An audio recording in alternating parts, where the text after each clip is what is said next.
Thank you very much for this honor. I am greatly delighted to be in China again, and I will present some of my research with NBP done in relation to many organizations in Uppsala University.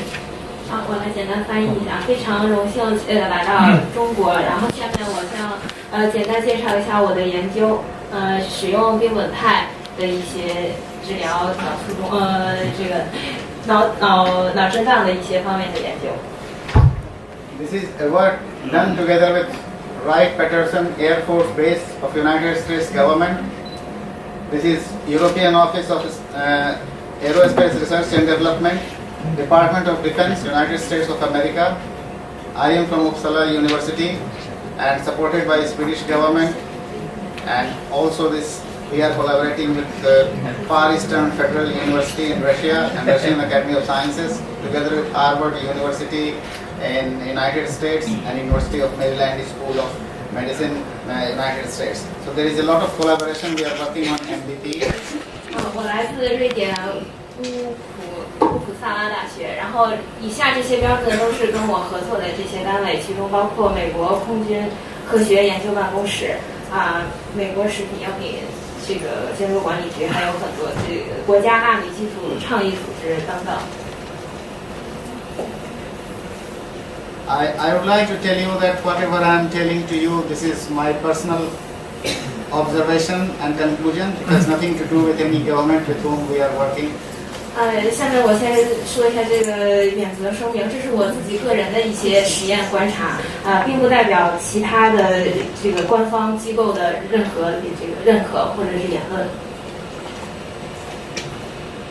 We are working with NBP since more than 10 years ago, together with Dr. Liang Feng, and you can see that this is one of the important medicine to treat stroke, dementia and ischemic diseases in China. 我10年前开始了丁稳肽的研究，然后并和这个冯连元教授一起，然后大家可以看到，这丁稳肽是一个非常重要的治疗脑卒中的一个有效成分，有效药物。It has potent antioxidative effects, and therefore there are some researchers shown that NBP is also working good for the Alzheimer's disease because it can reduce the number of plaque formation as well as ALS and other neurodegenerative diseases. 丁稳肽呢具有强大的抗氧化的作用。这个化合物它在 AD 阿尔茨海默病、AD 和肌萎缩侧索硬化症还有其他神经退行性疾病中表现出了强大的神经保护作用。Since Parkinson's disease is also one of the important neurodegenerative diseases, I will share some of our research on NBP in Parkinson's disease done in experimental model. 因为这个 PD 呢，帕金森疾病呢，它也是一个非常重要的神经退行性疾病之一，所以接下来我将要分享一些我使用丁稳肽治疗这个 PD 方面的一些结果。As you might be knowing, that chemical structure of NBP is this. 正如大家所知，丁稳肽的化学结构如左图。And as you all know, very well know that this is the celery extract from this Chinese celery. 然后大家非常熟悉的丁稳肽是中国芹菜的提取物成分之一。NBP is used in several clinical trials and it is quite safe. I am showing this one of the clinical trial government NBP in adult patient with acute ischemic stroke. So it is well tolerated in patients. 这丁苯酞是一个非常安全的一个药物，然后它已经进入了临床试验研究。它可以这个芹菜籽儿这个提取物呢，可以预防这个急性血血性脑卒中。There was another trial with NBP in adult patient with acute ischemic stroke. This is in phase 2 or 3, so this is well known.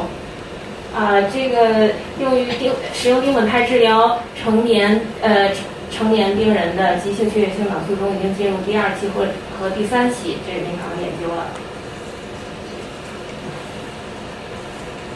There is one trial, the impact of NBP on the collateral circulation in ischemia and occlusion. So this is also going very well. 这是一项研究，是丁苯酞用于这个颈内动脉闭塞、侧支循环的影响的一项研究。There are some papers published before that NBP is quite effective in mouse model of Alzheimer's disease. Because the Alzheimer's disease and Parkinson's disease are quite similar, we try to understand its role in Parkinson's disease. 在2010年的有研究，哈佛大学的医学院的研究已经证实了丁苯酞可以改善AD 转基因模型小鼠的认知障碍，并且减少淀粉样蛋白贝塔的沉淀。然后，既然 AD 和 PD 的病理生理学这性质非常相似，因此呢，丁苯酞在 PD 中的作用是非常值得需要进一步研究的。Here you can see that the effect of NBP was shown in cases of Alzheimer's disease, and you can see this astrocytic activation and microglial activations were reduced when they were treated with NBP. And the paper was published in Journal of Neuroscience in 2010. 这篇发表在2010年 Journal of Neuroscience 上面的，就是刚才前一篇幻灯片里面提到的哈佛大学医学院发表的，使用丁苯酞处理之后，减少了3转基因 AD 小鼠海马中的胶质细胞的活化。There is another paper on NBP provided traumatic brain injury induced changes in signaling pathways. 这是使用丁苯酞抑制这个 TBI， 就是创伤性脑损伤 TBI 诱导的神经细胞凋亡的一篇论文。In this paper, they have shown using tunnel and mist staining that NBP treatment significantly reduced the cell counts here and also apoptosis after given NBP. So this is quite effective. You can see these results. 这张结果呢是说明这丁苯酞抑制了 TBI 诱导的神经细胞凋亡。大家可以看到 A 图凝视染色显示，给予丁苯酞之后呢，小鼠大脑皮质这个组织切片的这个神经元数量的下降减少了。然后刚才那个 tunnel 染色也是显示了给予了这个丁苯酞之后呢，损伤部位周围的神经元的凋亡也减少了。And this paper shows that NBP has significant reduction on edema formation after traumatic brain injury. You can see here the behavioral functions were also changed after NBP, and here you can see after traumatic brain injury, the brain water content and treatment with NBP significantly reduced edema formation. 这张幻灯片呢是说用了丁苯酞之后可以防止由于 TBI 造成的脑水肿的形成。然后丁苯酞呢，它使用这个保护了小鼠 TBI 之后发生的继发性的脑损伤。这个左边这张图是神经功能缺损的评分，然后给 TBI 之后给予了丁苯酞呢，这个在 TBI 之后第1天到第3天均有改善神经行为评分功能的作用。然后它右边的这个大脑含水量，也就是脑水肿之后的大脑含水量也显著低于其他组。This NBP also reduces oxidative damage and mitochondrial dysfunction in MPP-induced cellular model of Parkinson's disease. 在2010年，苏州大学附属第二医院呢发表了一篇文章，题为丁苯酞可以预防由 NBP 诱导的帕金森病细胞模型中的氧化损伤，并减少线粒体功能的障碍这样的一篇文章。As you can see here, that this is NBP-induced Parkinson's disease, and you can see NBP has reduced almost all parameters studied. This is alpha-synuclein as compared to the active here, you can see. And this paper was published in Neuroscience Letters in 2010. 这篇文章就是发表在2010年这个 Neuroscience Letters 上的苏州大学第二医院发表的。大家可以看到柱形图，第二列是 NBP 诱导的帕金森这个疾病模型的细胞，然后后面3列是指使用不同浓度的丁苯酞之后呢，都减少了这个突触核蛋白的沉淀。Alpha-synuclein is very important player in Parkinson's disease, but this experiment was done in cell culture model. 这个突触核蛋白呢，在 PD 疾病里是非常重要的。然后，但是这篇文章是在细胞水平上进行的实验。And the other research were showing combination of NBP with mesenchymal stem cells for the treatment of carbon monoxide-induced encephalopathy. This paper was very important, examined in clinical data. 这篇文章是发表在2016年，由沧州中心医院发表的，是丁苯酞与脐带间充质干细胞联合治疗一氧化碳中毒后的迟发性脑病。然后这篇文章非常的重要，因为它检验了临床上的数据。Another example showing NBP reduced cerebral ischemia reperfusion model via HGF regulated, means growth factor regulated signaling pathways. 另一篇文章是2010年由郑州大学附属第一医院发表的，在使用丁苯酞之后改善了脑区血塞灌注诱导的脑损伤。You can see clearly here, NBP treatment has reduced ischemic stroke cell swelling and also the changes in hippocampus and cortex cellular models. You can see here reduced brain damage and improved functional outcome after cerebral ischemia and reperfusion. This paper was by Dr. Zhang in 2016, Biomedicine and Pharmacotherapy. 这篇文章是发表在2016年，就是郑州大学附属医院的这个张博士发表的。然后这第一张图就是这 A 就显示了使用丁苯酞之后，就最右面的这一列显示，脑出血后再灌注的这个损伤变小了。然后同时还可以看到在海马还有脑皮质这些使用丁苯酞之后，脑损伤都减轻了。So that's why I have shown that not only we are working with NBP, I mean whole world is working on different aspects of neurodegenerative diseases. We have to understand how it can produce neuroprotection and what are the parameters involved and how we can reduce neurodegenerative diseases in human population.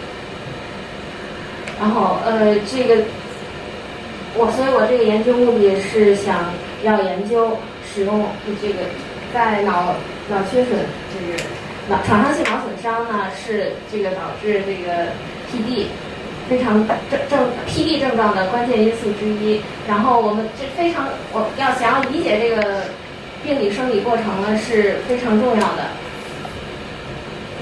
So since traumatic brain injury is one of the basic reasons of inducing Parkinson's disease and Alzheimer's disease in our soldiers, this is very important to understand the role of traumatic brain injury and Parkinson's disease in common. 既然创伤性脑损伤是导致帕金森症状的关键因素之一呢，尤其是对那些容易获这个创伤性脑损伤的军事人员。Previously, we have shown with Dr. Fong that NBP produces neuroprotection in concussive head injury model. AD 和 PD 呢存在着很多的相似性，在病理生理学这个性质上。Therefore, we started studying NBP in chronic head injury induced model in Parkinson's disease. 所以我们两者都表现为淀粉样质蛋白贝塔的沉淀，还有套蛋白的过度磷酸化，还有阿尔法突触核蛋白的紊乱。所以我立志于想要研究这个帕金森疾病当中的这个机制问题。We also try to understand the role of mesenchymal stem cells as shown in clinical cases. It enhances NBP effects. So we are also studying co-administration of mesenchymal stem cells in this model. 所以我呢想要也有研究已经表明使用丁苯酞和间充质这个干细胞联合治疗呢，减少人类这个一氧化碳中毒后的脑病。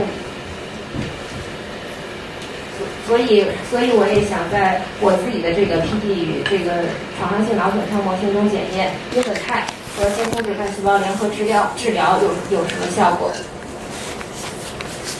This was one of the innovations registered in 2014 about role of NBP in reducing concussive head injury induced pathophysiology. 这是2014年举行的一个纳米创新的一个会议，这里面应用到这个二氧化钛纳米丁苯酞改善脑震荡性颅脑损伤的病理设计。In 2018, we have registered this innovation together with NBP in some aspects of Parkinson's disease. This was registered here from Bethune International Police Hospital of Dr. Fung. 这2018年我在加利福尼亚州参加了这个国家创新峰会，然后那个时候呢已经开始应用这个纳米技术，和这个冯教授一起来研究和这个纳米技术丁苯酞中的应用在治疗帕金森疾病中的意义。This was the citation. Novel therapy for neuroprotection in Parkinson's disease by nano-delivered NBP. 这是我们在会上的一个展示，是应用二氧化钛纳米丁苯酞治疗帕金森病神经保护的新方法。So we did in animal model. This Parkinson's disease-like symptoms was induced by MPTP 20 mg per kilogram daily within 2-hour intervals for 5 days. After that, some of them they received concussive head injury by this model of 114.6 gram dropped on their skull that produces 0.224 Newton impact, and then we have studied different parameters. 这项技术的这个实验方法是如何实现的呢？应用这个大鼠，我们使用大鼠为动物模型，诱发这个帕金森样的症状是通过每天2小时间隔给予这4氢吡啶，持续5天。然后这个脑震荡模型的诱发呢，是先将大鼠麻醉，然后从20厘米的高度下释放降落一个114.6克的一个重物，在大鼠的右侧顶叶的颅骨上会产生一个0.224牛顿的一个冲击力，然后帕金森症状在脑震荡之后会有加剧。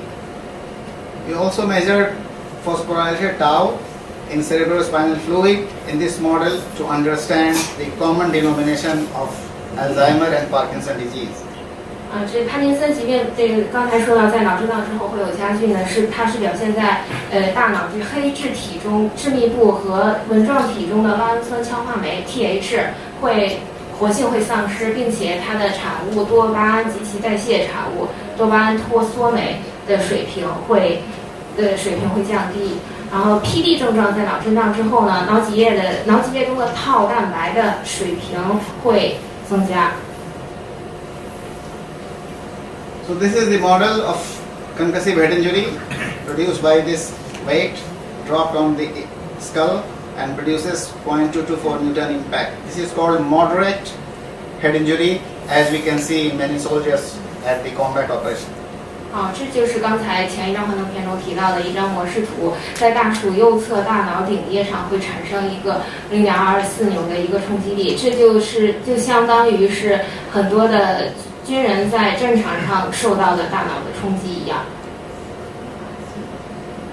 As you can see that traumatic brain injury or Parkinson's disease Many factors are involved. I am listing just some of them. They are endogenous neuroprotective elements, means they are released in the body to protect our brain, but these are also released that produces damage. The list is not complete, but just I am showing some of the examples here. 创伤性脑损伤之后呢，会释放大量的类源性、神经破坏性的物质和神经保护性的这些物质。我并没有全部都列出来。So look at this in concussive head injury. We have given NBP. This is 12 hours and 24 hours. There is a progressive increase in blood-brain barrier, like 1.86 to 2.76 after 24 hours.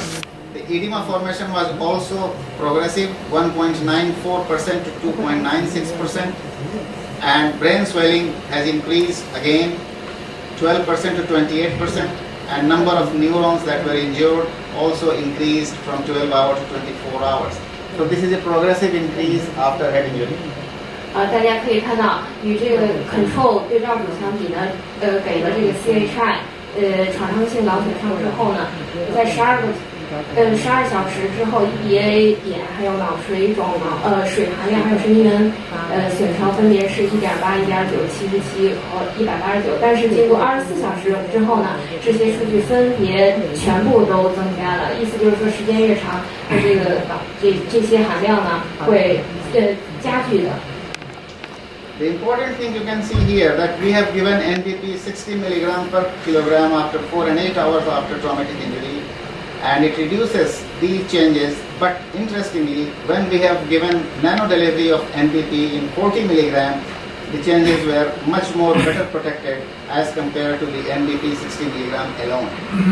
这个结果非常有趣，最后的2列，然后24小时之后呢，我们给予了这个丁苯酞的剂量是60毫克，然后这些指标呢，就是 EBA 等等的这些指标是1.0、1.15、76、96，然后但是呢，在我们给的这个二氧化钛，这个纳米丁苯酞，仅仅是40毫克之后呢，它这些数据呢就显著低于前一组的这些数据。Here you can see that there is a progressive increase in blood-brain barrier leakage to iodine after 4 hours, 8 hours, 12 hours and 24 hours. These are controls. Likewise, brain water content is also increased with volume swelling. Here 4 hours, 8 hours, 12 hours, 24 hours. An important thing is that if the injury is done on right side, left side showed much more damage than the impact side. 这张图呢，这个结果是说明，随着这个 CHI 创伤性脑损伤之后，这个时间越长，它这个损伤是越来越加剧的，4小时、8小时、12小时、24小时，随着时间延长呢，这个碘含量还有这个脑水含量都是逐渐增加的。另一个很重要的结果观察到的是，我们是在右侧大脑顶叶进行的冲击力的这个损伤，但是它反而呢是在分别都是左脑的这些指标呢均高于右脑。And here you can see when we have given NBP therapy at all levels, you can see that there is reduction, significant reduction like control level by radioiodine leakage and also edema formation. Both were significantly reduced. 这个结果也非常有趣。当我们使用了丁苯酞治疗之后呢，就发现这些碘释放的，不管是4小时、8小时、12小时还是24小时，都与 control 对照组持平了。同样同理可得，这个大脑的水含量也是使用丁苯酞之后呢，这个水含量也跟 control 组持平。Important thing is that 40 milligram of NBP given as nano delivery is much more significant here as compared to the other cases. 更重要的一点，我想提的是，仅使用40毫克的二氧化钛纳米丁苯酞治疗呢，强于给60毫克单纯的丁苯酞治疗。This is the example of pathological point of view. You can see here that 40 milligram of nano delivery of NBP protects both right and left hemispheres very clearly because many neurons are quite normal here as compared to this extensive damage. Whereas 60 milligram NBP without nano delivery has also produced some of the neurons better, but in nano delivery is much superior in low doses as compared to the NBP alone. 大家先看左侧的竖着的两列，上面是CHI 之后的左脑，下面是右脑，可以看出这个神经元的这些损伤。然后中间两列呢是指使用了60毫克的丁苯酞治疗，这 CHI 24小时之后的左脑跟右脑的神经元的状态，它明显呢比左侧的两列神经元有一些 recover， 然后最右边的两列呢是使用了2氧化钛纳米丁苯酞，仅40毫克来治疗这个 CHI， 上图是左脑，下图是右脑，它呢它们的这个效果呢更优于60毫克单纯使用丁苯酞治疗的效果。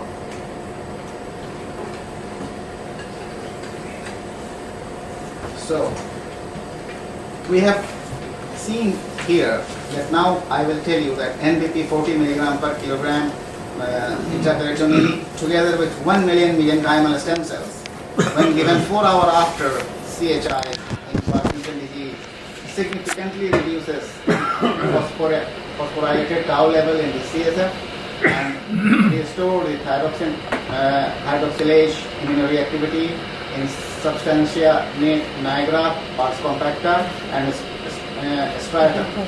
And we have also measured dopamine and carboxylase were elevated in CHI after PD, and I am showing the results just after that. 我们这个观察结果就总结为2点，第一是这个 PD， 并且脑震荡之后4小时呢，腹腔注射2氧化钛纳米丁苯酞40毫克每千克呢，与间充质干细胞，间充干细胞的量是10的6次方，这么多的细胞联合治疗呢，会显著降低脑脊液中的套蛋白水平，并且恢复了黑质体、密质部和纹状体中的酪氨酸羟化酶的免疫活性。第二点呢是 PD， 并且脑震荡之后呢，与这个微治疗组相比呢，这个多巴胺及其代谢产物多巴胺脱羧酶的水平也会显著的升高，神经元的损伤呢也显著降低。